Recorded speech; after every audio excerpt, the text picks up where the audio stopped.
Welcome to the brand new week of NFL recap, in which we have 16 games, of which we will recap week 3.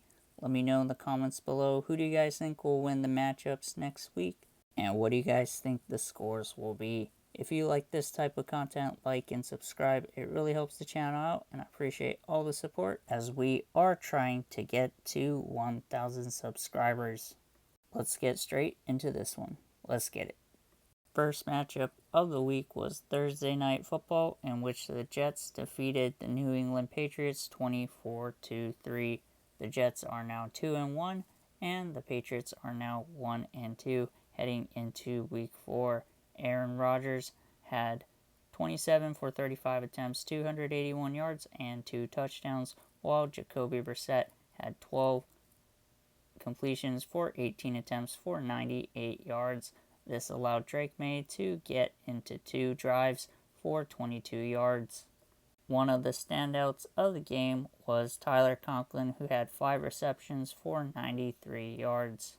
The Jets put up the first points of the game with a touchdown and headed into halftime with a 14-3 lead and increased it in the second half to 21-3, and there was no chance for the Patriots to come back in the game as the Jets held strong and were steady throughout the game. The next game of the week was between the New York Giants and the Cleveland Browns, with both teams exiting with a 1-2 record. The Giants beat the Browns 21-15, and this was a coming out party for rookie wide receiver Malik Nabers, who had 8 receptions for 78 yards and 2 touchdowns. Deshaun Watson went 21 for 37 for 196 yards and 2 touchdowns, while Daniel Jones went 24 for 34 for 236 yards and 2 touchdowns. The Browns scored the first points of the game with a touchdown, and the Giants tied it back up to 7 in the second quarter. And heading into halftime, the Giants led 21-7 and kept that lead and hung on, as the Browns were only able to score 1 touchdown to make it 21-15. The next game of the week was between the Green Bay Packers and the Tennessee Titans. This was the first start for Malik Willis against his former team, in which the Packers won 30-14. Green Bay head into week 4 with a 2-1 record, while the Titans are winless. Malik Willis went 13 for 19 for 202 yards and a touchdown, while Will Levis went 26 for 34 with 260 yards, 2 touchdowns, and 2 interceptions. DeAndre Hopkins had 6 receptions for 73 yards and a touchdown for the Titans, while Malik Willis also had 6 carries for 73 yards and a rushing touchdown. Green Bay scored the first points of the game with a touchdown on the first drive, and then the Titans scored a touchdown of their own. And then heading into halftime, the Packers took a 22-7 lead, in which the Titans could not catch up offensively, and this ended with the result 30-14 in favor of the Packers. The next game of the week was between the Indianapolis Colts and the Chicago Bears, in which the Colts won 21-16. Both teams head into week 4 with a 1-2 record. Caleb Williams went 33 for 52 with 363 yards, 2 touchdowns, and 2 interceptions. Rome Odunze had a coming out party with 6 receptions for 112 yards and a touchdown. Cole Kmet had 10 receptions for 97 yards and a touchdown. For the Colts, Anthony Richardson went 10 for 20 for 167 yards and 2 interceptions. Jonathan Taylor went 23 for 110 yards and 2 touchdowns. No points were scored until the second quarter, in which the Colts scored a touchdown and took a 7-0 lead heading into halftime. And in the second half, the Bears answered with a field goal of their own to make it 7-3, but then the Colts answered back with a touchdown to make it 14-3.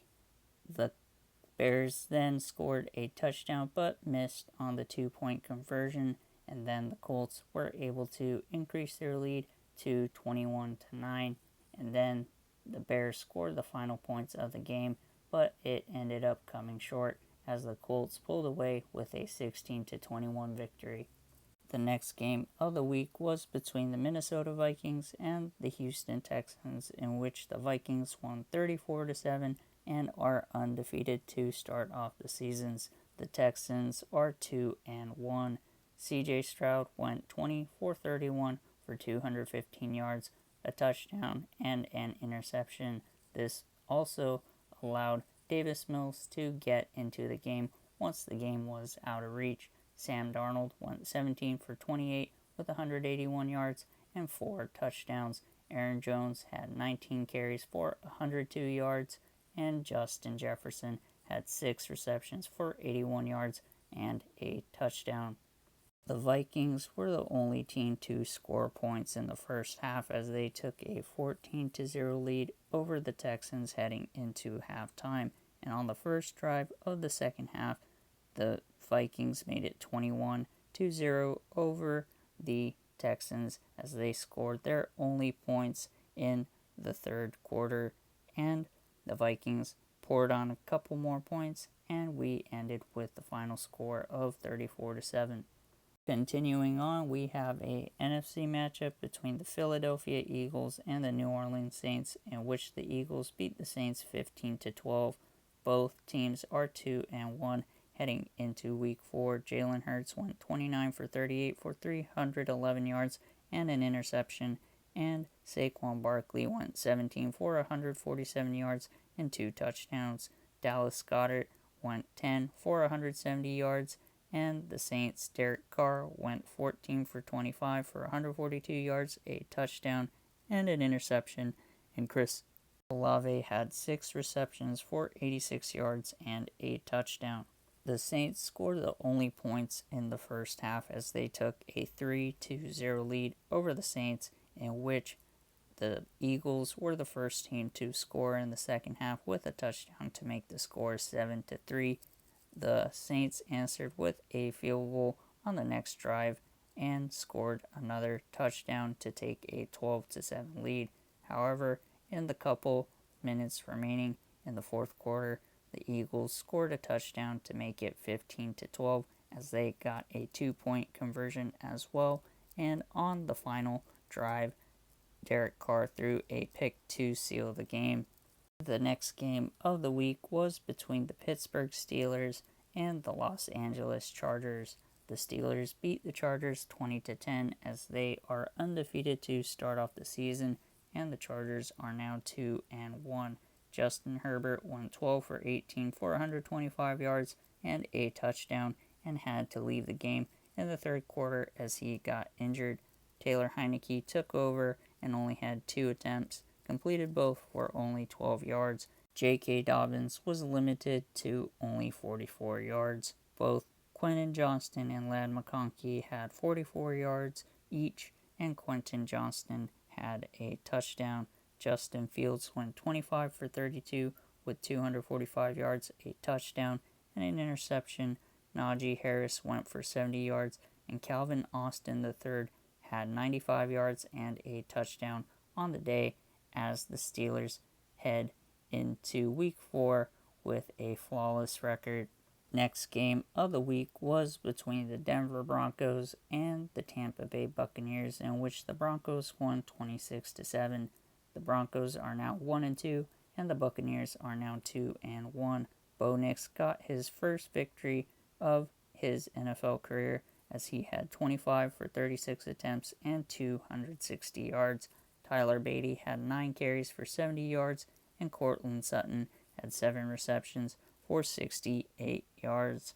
Baker Mayfield went 25 for 33 with 163 yards, a touchdown, and an interception, and rookie running back Bucky Irving had 70 yards. Chris Godwin had 53 yards for a touchdown, and Denver put up the first 17 points of the game, and it wasn't until before the end of the first half that the Buccaneers were able to get on the scoreboard with a touchdown, and those were the only points that they scored that day. We ended the half with the Denver Broncos leading 22-7, and it wasn't until the third quarter that the Broncos had 2 field goals and ended the game and continued their momentum with the 26-7 victory. The next game of the week was an upset by all means, in which the Panthers defeated the Raiders 36-22. Both teams are 1-2 to head into week 4. Andy Dalton went 26 for 37, had 319 yards and 3 touchdowns. Chuba Hubbard had 21 carries for 114 yards, and Deontay Johnson had 8 receptions for 122 yards and a touchdown. Chuba Hubbard also had 5 receptions for 55 yards and a touchdown. Gardner Minshew went 18 for 28 for 214 yards with a touchdown and an interception, and his performance led to O'Connell heading into the game going 9 for 12, 82 yards and a touchdown. Trey Tucker had 7 receptions for 96 yards and a touchdown. The Panthers scored the first points of the game with a touchdown, and on a couple drives after, the Raiders tied it up at 7 apiece, in which the Panthers answered right back, having a 14-7 lead, and heading into halftime on the final drive of Carolina for the first half, they scored a touchdown and took a 21-7 lead heading into halftime. The Panthers also scored a field goal to add on to the points first and just increase their lead in a way that the Raiders could not catch up. Next matchup of the week was between the Seahawks and the Dolphins, in which the Seahawks won 24-3. The Seahawks are 3-0 to start the year, as the Dolphins fall to 1-2. And Skylar Thompson went 13 for 19 with 170 yards and got hurt in the game, which made Tim Boyle get in, as he had 7 completions for 13 attempts with 79 yards. Geno Smith went 26 for 34 with 289 yards, 1 touchdown, and 2 interceptions. Zach Charbonnet had 18 carries for 91 yards and 2 touchdowns. DK Metcalf had 104 yards with a touchdown for the day. The Seahawks scored the first 10 points of the game, and the Dolphins scored a field goal at the end of the first quarter, and that was the only points that they could score on the day, as the Seahawks continue to score a couple points and hold on to their lead for the victory. Here we got the matchup between the Dallas Cowboys and the Baltimore Ravens, in which the Ravens won 28-25, as both teams fall to a 1-2 record. Lamar Jackson went 12 for 15 with 182 yards and a touchdown, and he did not rush much this game. Derrick Henry, however, had 25 carries for 151 yards and 2 touchdowns. Lamar Jackson had 87 yards rushing with a touchdown, and Dak Prescott went 28 for 51 with 379 yards and 2 touchdowns. Jake Ferguson had 95 yards on the day, and CeeDee Lamb had 67. And as we look at the scoring for both teams, we saw that the Ravens scored the first points, taking a 7-0 lead. The Cowboys answered with a field goal right back, in which the Ravens answered with another touchdown of their own.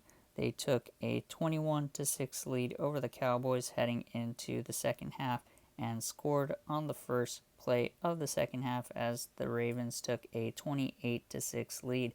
And it wasn't until the fourth quarter that the Cowboys were able to make the game close. But the Ravens pulled through and got a 28-25 victory over the Cowboys. Next game of the week was a divisional matchup between the 49ers and the Rams, in which the Rams beat the 49ers 27-24. Both teams are 1-2 to start off the season. Brock Purdy went 22 for 30 with 292 yards and 3 touchdowns. Jordan Mason went for 77 yards on the day, but the big player of the game was Jawan Jennings, who had 11 receptions for 175 yards and 3 touchdowns, as both Deebo Samuel and George Kittle were hurt on the day. Matthew Stafford went 16 for 25 with 221 yards and a touchdown. Kyron Williams had 24 carries for 89 yards and 2 touchdowns. Tutu Atwell had 93 yards on the day. Now let's go take a look at the scoring between both teams. as the 49ers scored a touchdown on their first drive and scored on their second drive to take a 14-0 lead over the Rams, and it wasn't until close to the end of the first half that the Rams scored a touchdown, and they headed into halftime with the 49ers leading 14-7 in the second half. On the first drive, the 49ers scored another touchdown to make it 21-7, in which the Rams answered right back with a touchdown of their own. It wasn't until a minute 51 remaining in the fourth quarter that the Rams were able to tie the game. The 49ers drive stalled on the next possession, and then the Rams were able to drive it down to set up Jake Carty with a 37-yard field goal, in which the Rams won in the final seconds, 27-24. The next game of the week was between the Detroit Lions and the Arizona Cardinals, in which the Lions beat the Cardinals 20-13. The Lions are now 2-1, and the Cardinals are 1-2. Jared Goff went 18 for 23 with 199 yards, 2 touchdowns, and 1 interception. David Montgomery had 23 carries for 105 yards and a touchdown. Amon-Ra St. Brown had 7 receptions for 75 yards and a touchdown. Kyler Murray went 21 for 34 with 270 yards, a touchdown, and an interception. And last week's standout Marvin Harrison Jr. had 64 yards and a touchdown on the day. The first points of the game were scored on the first drive for the Lions, and the Cardinals answered right back with a touchdown of their own. The Lions then scored another touchdown immediately after and scored a third touchdown right near the ending of the first half. And heading into halftime, the score was 20-10 in favor of the Lions. The Lions would just use the second half to maintain their lead and only allowed a field goal at the last drive for the Cardinals, and they headed into victory with a 20-13 score. This week's Sunday Night Football matchup was between the Kansas City Chiefs and the Atlanta Falcons. The Chiefs are 3-0 to start off the year, as the Falcons fall to 1-2. Patrick Mahomes went 26 for 39, had 2 touchdowns and 1 interception. Carson Steele had 17 carries for 72 yards, and Rashee Rice had 12 receptions for 110 yards and a touchdown. Kirk Cousins went 20 for 29 with 230 yards, a touchdown, and an interception. And as we look at the scoring, the Falcons scored on their first drive, taking a 7-0 lead, and it wasn't until the mid-second quarter that the Chiefs scored to tie it up to 7 apiece. The Falcons headed into halftime with a 1-point lead, as the score was 14-13. The Chiefs then score a field goal on their first drive of the second half and score a touchdown on their next drive as well. And after the score became 22-17 at the start of the fourth quarter, no team scored points as the Kansas City Chiefs held on. This week we had 2 Monday Night Football games, in which this first matchup was between the Buffalo Bills and the Jacksonville Jaguars.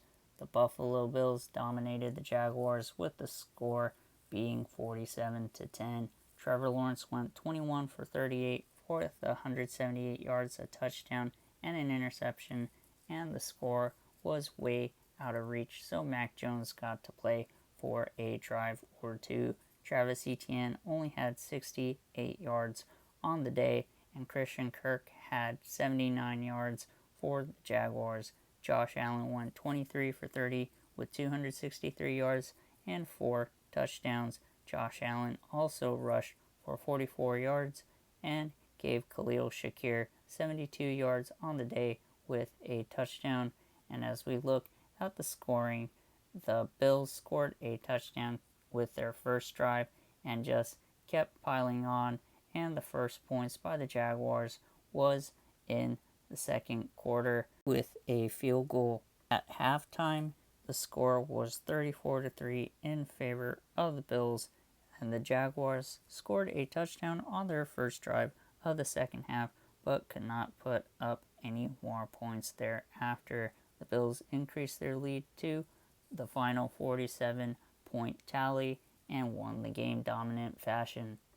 The final Monday Night Football game of the week was between the Washington Commanders and the Cincinnati Bengals, in which the Commanders beat the Bengals 38-33. The Commanders are 2-1 to start off the year, as the Bengals are winless, falling to 0-3. This may have been the coming out party for rookie Jaden Daniels. He went 21 for 23, had 254 yards and 2 touchdowns. Terry McLaurin had 4 receptions for 100 yards and a touchdown. Joe Burrow went 29 for 38 with 324 yards and 3 touchdowns. Jamar Chase had 118 yards and 2 touchdowns.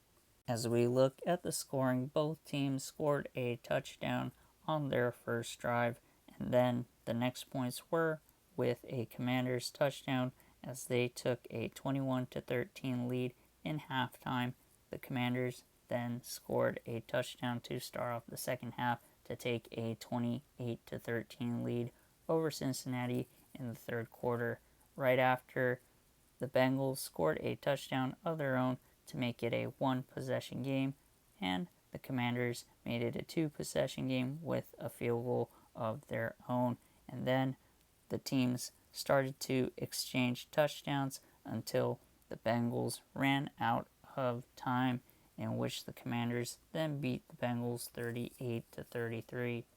That recaps all the games for Week 3, all 16 matchups between the 32 NFL teams. If you like this type of content, like and subscribe. It really helps the channel out. I appreciate all the support as we are trying to get to 1,000 subscribers. If you're a fan of the NFL and college football, stay tuned as we'll be covering both all season long. Appreciate all the support, and we'll catch you in the next one. Take care.